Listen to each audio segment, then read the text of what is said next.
आइए सरदारों, एक रागनी कहने का आदेश। रागनी भी देशभक्ति, क्योंकि हमें पढ़ाया जाता है कि जो भरा नहीं है भावों से बहती जिसमें रसधार नहीं, कि जो भरा नहीं है भावों से बहती जिसमें रसधार नहीं, वो हृदय नहीं है पत्थर है जिसमें स्वदेश का प्यार नहीं।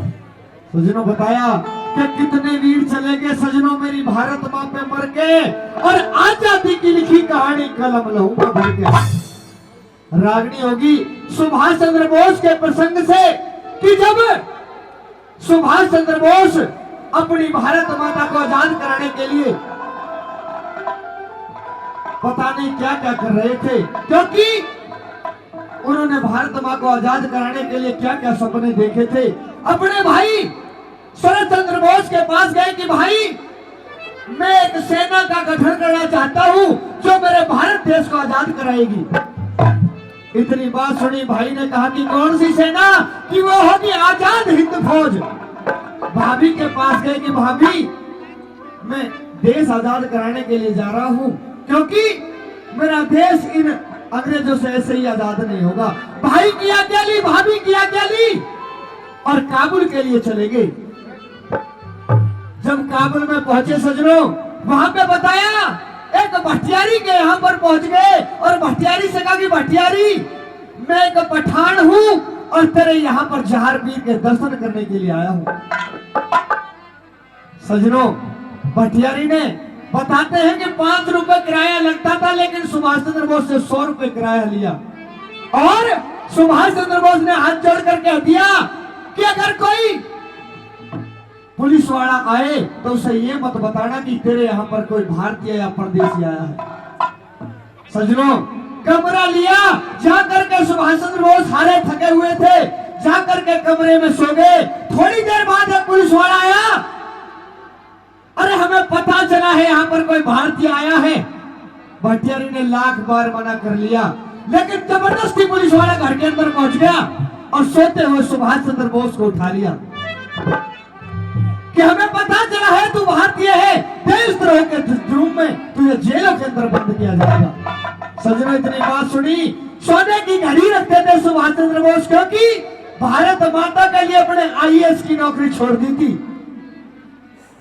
सोने की घड़ी निकाल करके सुभाष चंद्र बोस ने पुलिस वाले को दे दी। पुलिस वाला चला गया, लेकिन भटियारी के मन में लालच उत्पन्न कर दिया कि अगर एक पुलिस वाला यूं ही जा सकता है तो इस परदेशी के पास कुछ ना कुछ माल जरूर है।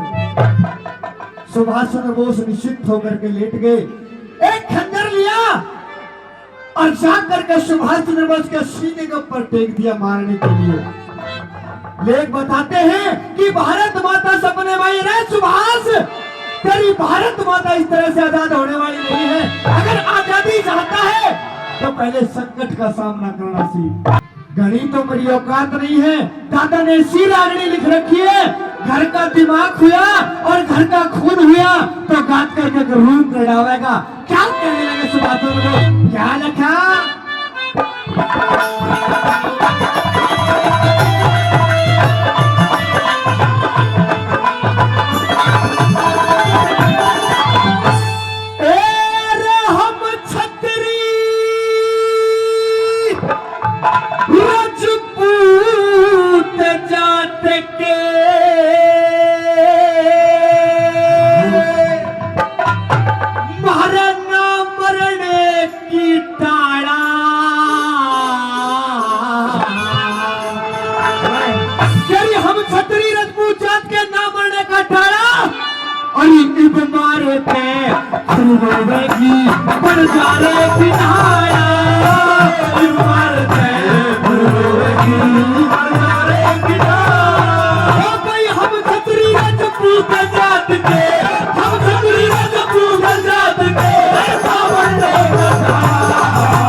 की बंजारे की डाला। पहली कली में वो बंजारा कौन था, कहां का रहने वाला था, क्या उसके साथ में घटना हुई? पहली कली में क्या दर्शाया दादा ने? क्या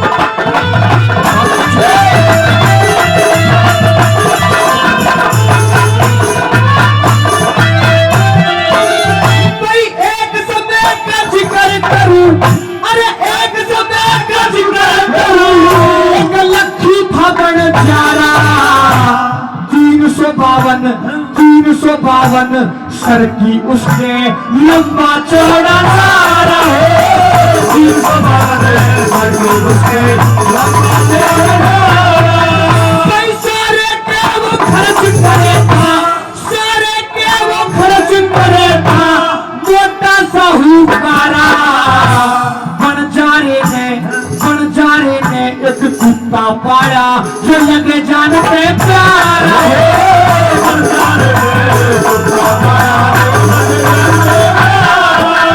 कोई माथे टीका कर मेरे पट्टा माथे टीका कर मेरे पट्टा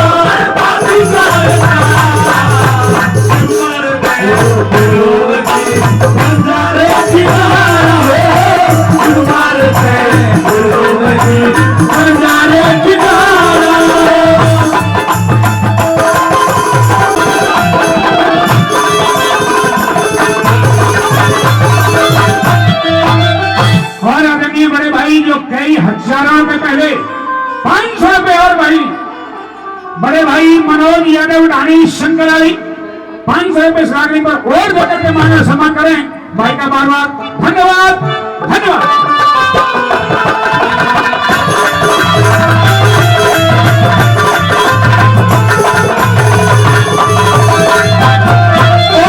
बताया कि एक समय का जिक्र करूं एक लखी था बनजारा 352 सर की जिसके लंबा चौड़ा लारा सारे के वो खर्च करे था मोटा साहूकारा बनजारे ने कुत्ता पड़ा जो लगे जान तो प्यारा माथे टीका गल में पट्टा बाकी का रंग काला इब मारे तो फिर रोवेंगे बनजारे की ढाला। उस समय लाहौर शहर जो आज पाकिस्तान में है वो भारत का हिस्सा हुआ करता था।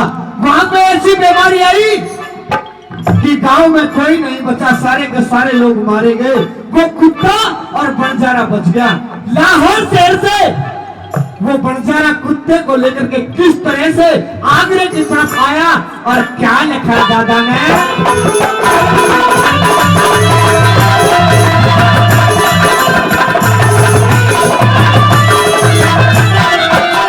लाहौर शहर पे बनजारे ने अपना टांडा खाया कई दिन हो गए चलते चलते शहर आगरे में आया कई दिन हो गए चलते चलते कोई धरती फिरती छाया लेके बेटे ने घड़ा सताया एक लाला जी के आके उसने अपना कर्ज कढ़ाया लाला जी के आके उसने अपना कर्ज कढ़ाया 20,000 रुपए दे के अरे 20,000 रुपए दे के कितना छोड़ तुम्हारे पे रोएगी बनजारे की धारा तुम्हारे पे रोएगी बनजारे की धारा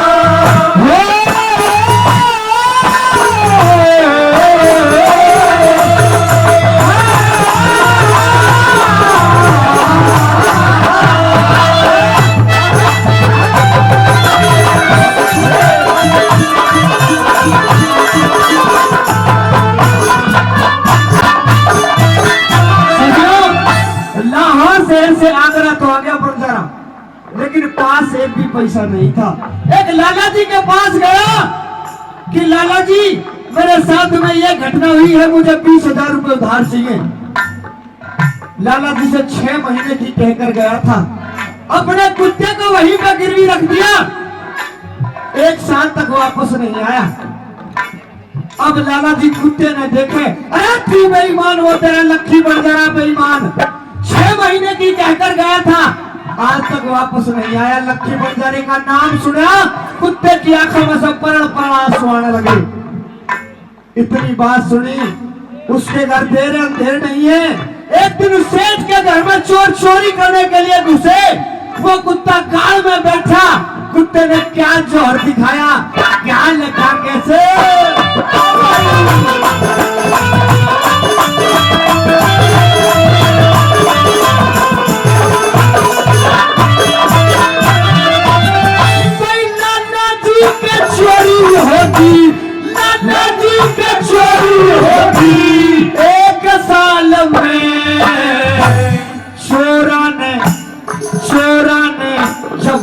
काढ़ा वहाँ कुत्ता खड़ा काले में चोरा न जब दरबारा इन चोरा ने धन लूट पाट के ताप्या एक ताल में सुबह उठा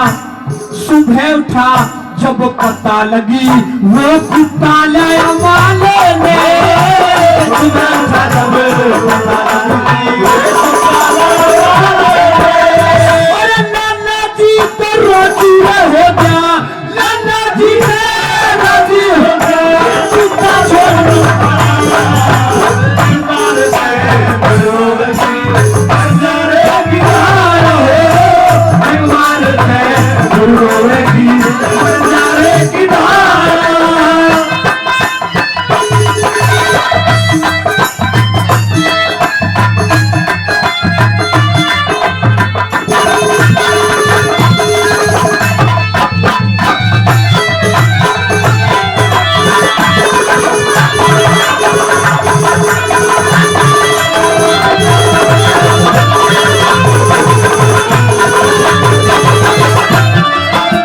बताया अब लाला जी के घर में चोर चोरी करने के लिए घुस गए।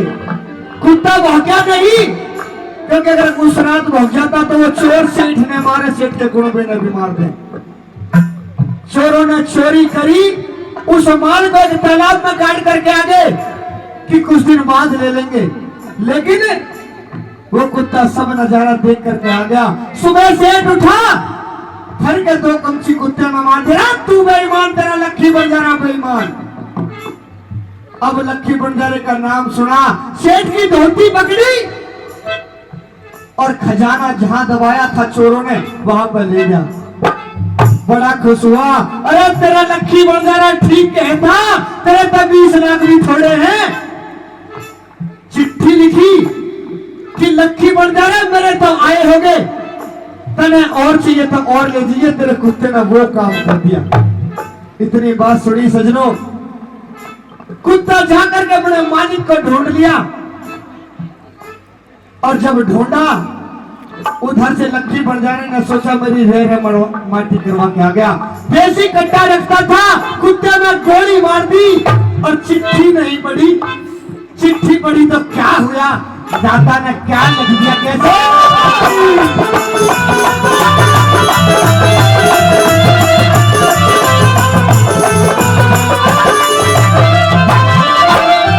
भाई अपना फर्ज निभा के कुत्ता, अपना फर्ज निभा के कुत्ता वहां पे चलिया बेचारा। 5, 7, 10 कोस गया, जब उठे मिला बनकारा। 5, 7, 10 कोस गया,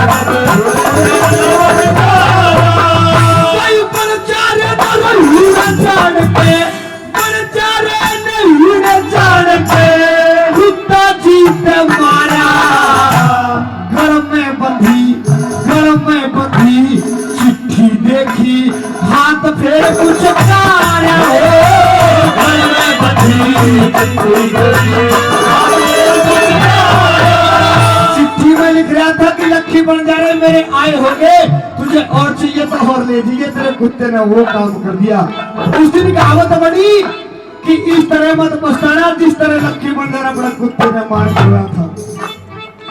कोई चिट्ठी पढ़ के रोवन लगा, चिट्ठी पढ़ के रोवन लगा, लक्ष्मी सरकार की लारा, मारे से